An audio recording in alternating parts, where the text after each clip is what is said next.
kii di Xooxaan donc dalaloon ko fi ñu ñëw ci chronique du jour Ibrahima di la nuyu bu baax di la ziar. madame le ministre maa ngi lay fay. amiin di la yow tamit monsieur le ministre de la justice. chaque jour neel amiin rek. amiin monsieur le maire instant bi tal naa nekk ministre. instant bi de kooku problème yi saafara bu noppi de. non ministre dans le prochain gouvernement.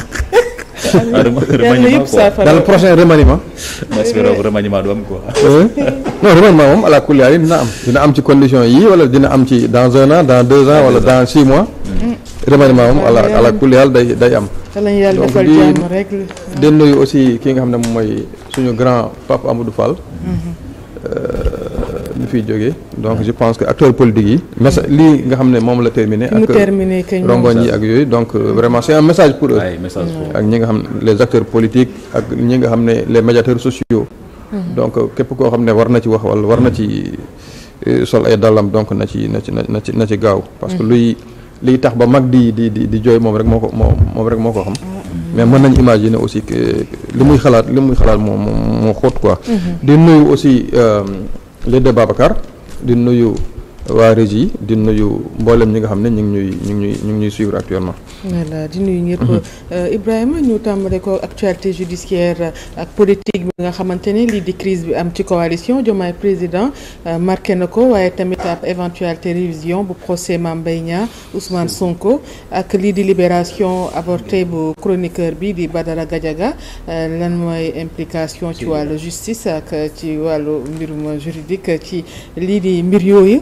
da nga ci indi ay réponses incha allah waaye dañuy tàmbale ak actualité politico juridique bi bokk na ci coow bi am ci wàllu ci biir coalition Diomaye président kan moo am raison kan moo am tort ak kan moo am droit. merci Fatou dañuy préciser que ne chronique bi comme li ko tax a jóg nekkul loo xam ne dañuy joxe suñu point de vue wala di wax ci wàllum politique. mais su fekkee ne politique bi dafa dem ba xaw a laal li nga xam ne moom mooy di droit dañ ciy àddu. parce que politique ak droit nag. maanaam science politique ak science juridique maanaam ay cousines lañu. fii ci Dakar sax moom da ngay dégg ñu naan faculté des sciences juridiques et politiques. donc c'est deux disciplines yoo xam ne dañoo xaw a jegeantoo. donc qui a raison kan moo ci am dëgg kan moo ci am tort donc loolu nekkul loo xam ne suñu sër la du ñun ñoo ciy tontu. mais li ñu mën a préciser rek mooy que te ñu gëm ko. mooy que coalition benn regroupement la. regroupement parti politique maanaam dafa ëmb boo déggee coalition mooy kuréel goo xam ne dafa ëmb ay parti politique. parti politique yi ñoom ñoo am li nga xam ne moom mooy personnalité juridique. mais coalition bi en tant que tel moom amu ko. maintenant su fekkoon ne par exemple li nga xam ne mooy différent bi. wala xuloo yi ak ŋaayoo yi bu fekkoon ne par exemple Pastef la xewoon. donc mën nañu njort ne dinañ dem ba benn moment boo xam ne dinañ saisir le juge mais fii. maanaam bu ñu règlement politique rek la mën a doon règlement politique des différents. mais nekkul loo xam ne mën nañ ko yóbbu par exemple ci kanamu yoon parce que. yoon bu boobaa du xamul lan mooy coalition ak ki nga xam ne moom mooy déposé woon ay statut ak kan moo nekkoon kii bi ndax c'est régulier ndax ni nga ko ci génnee c'est jaar na yoon wala jaarul yoon. donc loolu dafay xaw a kii. dans le passé gisoon nañ effectivement jurisprudence bu yàggoon rek Mamadou Diop Decroix ak Landing Savané. donc bi ñu doon xëccoo li nga xam ne moom mooy kilifteefu AJ/PADS ba finalement joxoon dëgg ki nga xam ne moom Mamadou Diop Decroix. ba Landing Savané ñoom beroon benn daaraam après. tu dégg je crois AJ authentique ou quelque chose comme ça. Mamadou Diop Decroix des ak AJ original bi. donc loolu foofu juge bi mën na ci àddu mais su fekkee ne coalition nag moom. bu ñuy régler moom règlement politique rek la mën a doon ni comme ni ko doyen Sakho léegi nii. lan moo nar a nekk conséquence ci diggante premier ministre ak président bi. waaw ba léegi ni comme ñoom li ñuy xëccoo ak yi ba léegi politique la. nekkul loo xam ne primauté président premier ministre parce que foofu la constitution est très claire. la constitution moom dafa jox l'essentiel des pouvoirs ak ki nga xam ne moom mooy président de la République y compris le pouvoir de nommer ki nga xam ne mooy premier ministre. donc président de la République moom la Sénégal constitution Sénégal moom la jox ay pouvoir premier ministre nag nekk koo xam ne dafay appliquer la politique de la nation bi nga xam ne moom le président de la République moom moo ko définir te président de la République aussi comme moom mooy nommé premier ministre donc moom moo am prérogative aussi mettre fin aussi à cette fonction loolu prérogative constitutionnelle la boo xam ne suñu taxes yi ñoo ko may mais Sénégal dafa nekk ci benn situation politique bu xaw a particulière parce que on a un président de la République boo xam ne qui a une légitimité constitutionnelle mais aussi on a un premier ministre qui a une légitimité politique forte te président de la République moom ci boppam moo toog ne il veut un premier ministre super fort yaakaar naa moom moo ko waxoon du nekkul lu ma inventé alors te déjà ci trajectoire am ki nga xam ne mooy premier ministre bi il avait déjà une aura am benn légitimité forte bu ci yàqee nag président de la République ne moom daa bëgg un premier ministre super fort donc vous imaginez l'étendue de ses pouvoirs mais en tout cas de cause tey jii bu ñaanuñu ko yàlla mais bu dara xewoon bu ñu sukkandiku ci constitution daanaka c'est le président de la République donc moom mooy am le dernier mot je parle pas de politique je parle pas de li nga xam ne moom mooy seen coalition je parle pas de li nga xam ne moom mooy seen parti mais au niveau de l'État la constitution dafa consacrer li nga xam ne moom la primauté présidentielle sur n'importe quelle autre structure au niveau du pays. d'accord ci samedi bi ñu génn ci Terra Meeting bi Ousmane Sonko jot naa wax mbirum dissolution APR d'abord lan mooy dissolution ab parti politique. waaw dissolution de mooy dissolution mooy tas voilà tas c'est le mot. tas parti te bu parti bi bu tasee donc amatul existence légale. nekkatul. mënatul dérouler ay activités politiques mënatul def ay réunions mënatul participer ci ay loo xam ne moom mooy ay élections ak yu demee noonu. donc loolu mooy dissolution tas parti bi te bu ñu tasee parti bi day mel ne. parti bi mosul am. Sénégal kan moo mën a tas ab parti. fii ci Sénégal. ki mën a tas parti mi ngi tudd président de la République. donc on parlait sànq des pouvoirs du président de la République donc le président de la République a des pouvoirs y compris celui de dissoudre un parti politique. mais sur rapport de présentation de ki nga xam ne moom ministre de l'intérieur te président de la République dafay sukkandiku nag ci ay motifs yu leer nekkul rek benn kii boo xam ne mën naa yeewu rek comme par exemple yenn pays de la sous-région comme ni ñu ko defee président bi yeewu rek tas ay parti Sénégal moom y a une loi de 81 qui parle des conditions de création des conditions de fonctionnement et aussi mais aussi des conditions de dissolution d'un parti politique donc président de la République il faut que mu sukkandiku ci conditions yooyu maintenant si toutes ces conditions sont réunies le président de la République sur la base d'un rapport de présentation de son ministre de l'Intérieur mën na tas li nga xam ne mooy parti politique. ci yan motif la autorité bi war a basé wu ngir tas ab parti politique.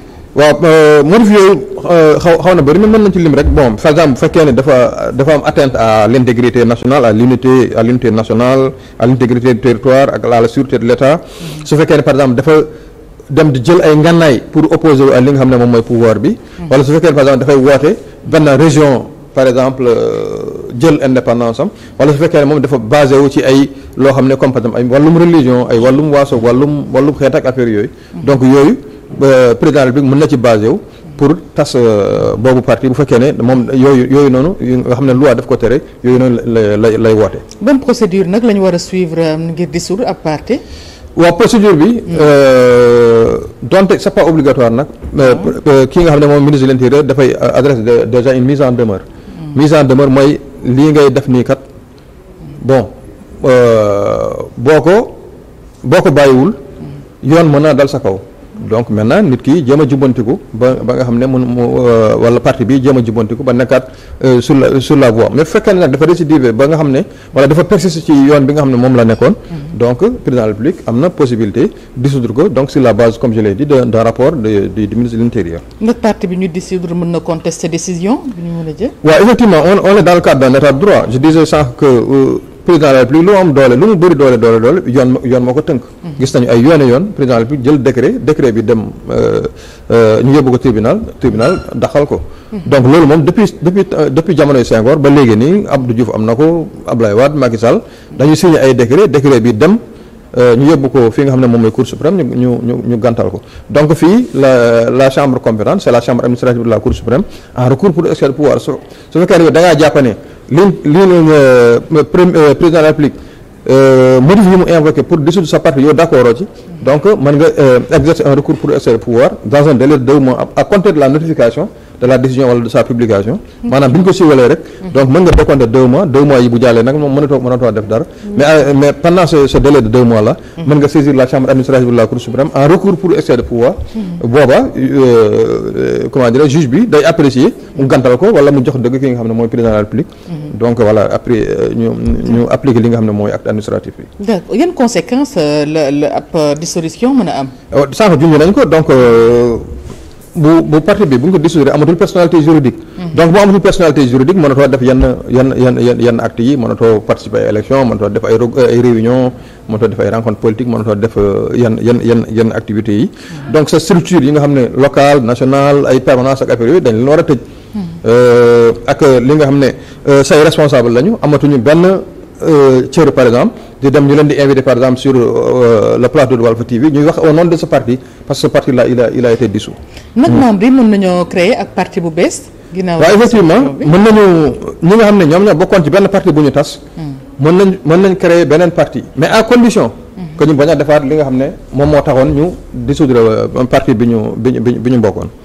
ci meeting bi ba tey fii la ñu ñëwaat Ibrahima Anne Ousmane Sonko jot naa évoqué lii di ab rapport Prodac boo xamante ne nekk na élément boo xamante ne mën nañu réviser waat lii di procès bi nga xamante ne moo ko taxoon nekkoon candidat ab rabat d'arrêt boo xamante ne confirmé na lii di condamnation bi d'abord lan mooy ab rabat d'arrêt.